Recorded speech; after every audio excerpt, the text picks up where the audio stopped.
Right, well, I don't know if you guys had noticed, but we're heading towards Christmas. And what do people do when they head towards Christmas? Well, they start thinking about Christmas presents, among other things. And one of the presents that's going to be on people's minds is obviously going to be a games console for either their kids, their family, or maybe themselves even.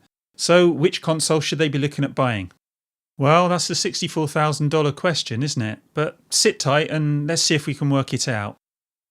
There are only actually 3 consoles on the market this Christmas that I think people need to be considering, certainly in the mainstream, unless you're into retro gaming or classic gaming or something like that.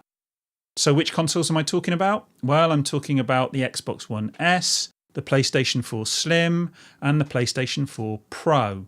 And what I want to do is I want to break this down into 3 distinct areas, and those will be hardware, games, and multimedia capabilities. And I'll go through those and I'll try and work out which one's best for which and what the various consoles offer you. So first off, hardware. And if you're looking at hardware, the first thing you're going to notice is aesthetics and build. So which one's the best to look at, basically. And I would say that if you're looking at this, then you're going to go with the Xbox One S all day long. I know some people think that the PS4 Pro and the Slim aren't as bad looking as they looked in the pictures, but personally I think they're pretty dull and I really wouldn't want them on display.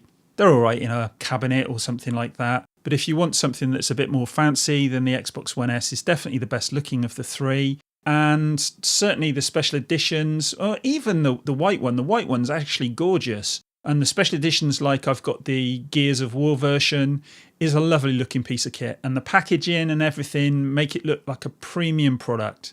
The Pro, which I've got, I haven't got a Slim, but I have got a Pro. The packaging wasn't all that, and when you get it out of the box, it's all right, but it's basically a black lump. So it's not the best looking console. In terms of some of the other aspects like build quality, I think the Xbox One S certainly seems to me to be built pretty well. The Slim and the Pro, I had with my Pro, the cover on the back of the hard drive tray broke after about the 2nd or 3rd time of taking it off.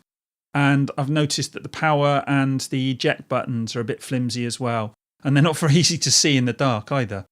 So that area, I think the Xbox One S wins out. But, you know, it's basically up to you. And I don't think that should be something that should sway you as to whether you buy the console or not. Next up would be power. And, well, this one's a no-brainer, really. If you want to get the most powerful console and you're only interested in multi-platform games and nothing else really bothers you, then there's only one console that you should be getting, and that's the PS4 Pro, and have done with it. Forget about it. Don't think of anything else, just get that. If you want the power, that's the one to go for. The next up, I suppose you'd be looking at the PS4 Slim, and it's marginally more powerful than the Xbox One S, but when you're taking other things into consideration, I really don't think that should be an issue there. So if you're looking at power, as I say, just go with the Pro and have done with it. Peripherals, then, well, I don't think there's a great deal to choose between them in terms of peripherals. I think the main thing you're looking at here, obviously, is the controller. And I think both the PlayStation and the Xbox offer great controllers. I don't think there's anything particularly wrong with any of them. There's some things people prefer about one over the other, but that's going to be a personal preference. In the past, personally, I've preferred the Xbox controller, and I do still tend to prefer it in my hand, but I don't think there's a huge deal between them, actually, and I think they'll both work pretty well. One other aspect that you need to take into account here is, do you prefer a rechargeable controller or do you prefer to have batteries? The PlayStation has a rechargeable controller, the Xbox has batteries. I actually like to have batteries, and I use rechargeable batteries so I can swap them out really fast. And you know, you don't have to worry if your controller goes down, you have to sit there and let it charge or use it with the cable. And I'm quite away from the telly, so I'd have to sit on the floor. So I actually do prefer rechargeable batteries, and you can get a recharge kit for the Xbox One controller as well.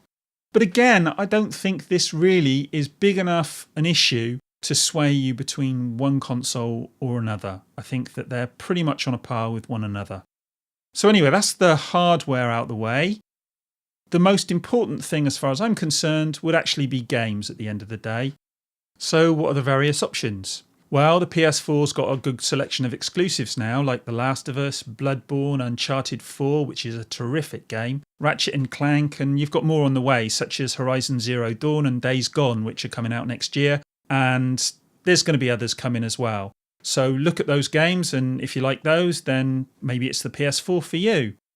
Xbox, you've got Quantum Break, Halo 4, Gears of War 4, Forza Motorsport 5, and Forza Horizon 3, among others.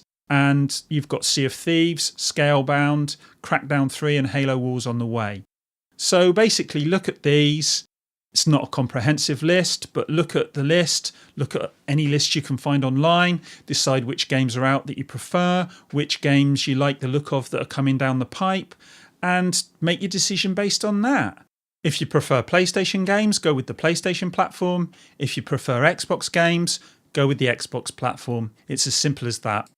Some people have made a big deal out of the fact that some of the Xbox exclusives are coming to PC as well, and they think it's watering down the exclusivity. But I think that's a lot of nonsense personally, and from what I've seen of the cross-play and the cross-buy with Gears of War 4 and Forza Horizon, it's worked really well so far, and I'm hoping to see more games doing it in the future from other developers as well, other than Microsoft's own studios. Now, Gears of War 4 worked really well, Forza Horizon worked really well, not so much with Recore and Quantum Break, and Quantum Break frankly was a bit of a dog's breakfast on PC. But, it's only going to improve as time goes on. So I think that's not something that's a negative. I actually see it as a positive. And I think it's a good thing. I like to be able to play my Xbox games on my PC and vice versa. And if you haven't got a PC, then what's the problem? And if you haven't got an Xbox, what's the problem if you like to play on PC? But the last thing you need to look at in terms of games is backwards compatibility. And we know that the Xbox has had backwards compatibility for a while now, and we're getting more games coming down the pipe, daily almost. And then with the PS4, we've got something slightly different. We've got the PlayStation Now. Now, PlayStation Now, unlike backwards compatibility, where you can play the games you already own free, is a monthly fee. It's a service. And what you do, I think, is you pay $12.99 a month, I think it is, and that's in pounds. And you get a lot of the old PlayStation games. I'm not sure if that's such good value for money, but if you look going forwards, I think that it's probably the way gaming's going to go. I think we're going to have a rental service a bit like Netflix for games sometime in the future. Maybe it'll come sooner, maybe it'll come later, but I think that's where we're going to go eventually. But for the time being, I think the backwards compatibility on the Xbox is a much better value for money package than PlayStation Now. And you may disagree with me, and you may think that PlayStation Now is a really worthwhile thing, and it'll depend on your circumstances. And if you think it's a good idea, then that might sway you towards the PlayStation. Or if you think that backwards compatibility is a good idea and you've got a large Xbox 360 library, you might think that's something that might sway you towards the Xbox. So they're worth considering. But that's the games out of the way. What about multimedia?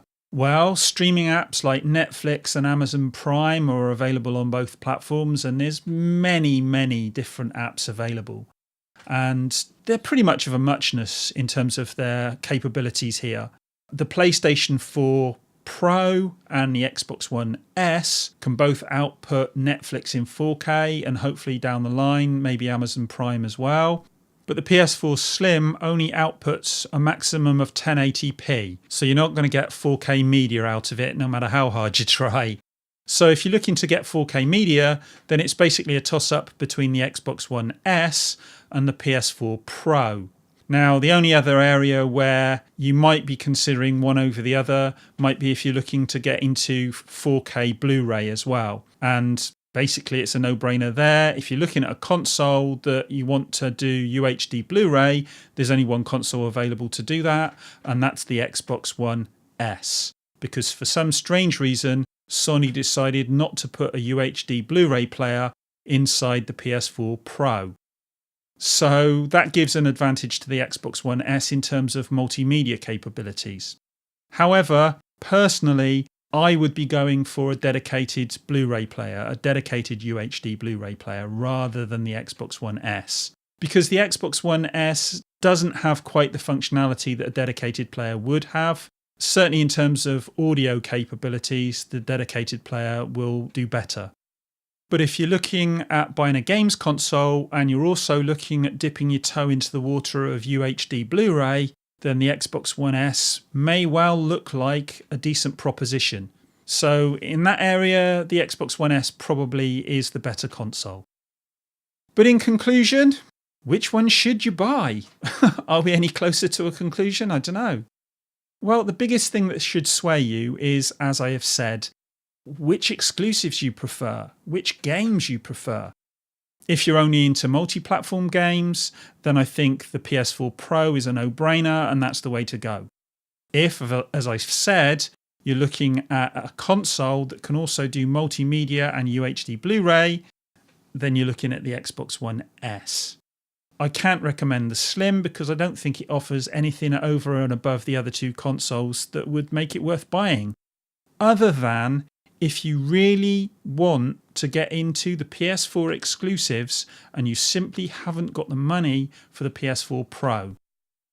Other than that though, even if I had a 1080p television, I would still go with the PlayStation 4 Pro over the PlayStation 4 Slim, simply because, well, basically future-proofing. If you're looking down the line at buying a 4K television, then the PlayStation 4 Pro is going to be there with you and it's going to upgrade with you in effect. So it's kind of a no-brainer. I would go with the PS4 Pro all day long over the PlayStation 4 Slim. And equally, if you're into multi-platform games, basically you want to go with the PlayStation 4 Pro. You know, because you're going to get a better picture from the PlayStation 4 Pro generally than you are from the Xbox One S, all things being considered. And you're going to get a better picture from the PlayStation 4 Pro than you are from the PlayStation 4 Slim, all things being considered. So I suppose what I'm saying, despite what I've said about the PlayStation 4 Pro in the past and some of the, I've said some negative things about it, I actually do think that if you're in the market for a console this Christmas and you can afford it, then it's the PlayStation 4 Pro all day long. The only alternative would be if you're going for a console, you're more of a casual gamer perhaps, and you want a console that will also do 4K Blu-ray, then as I say, go with the Xbox One S.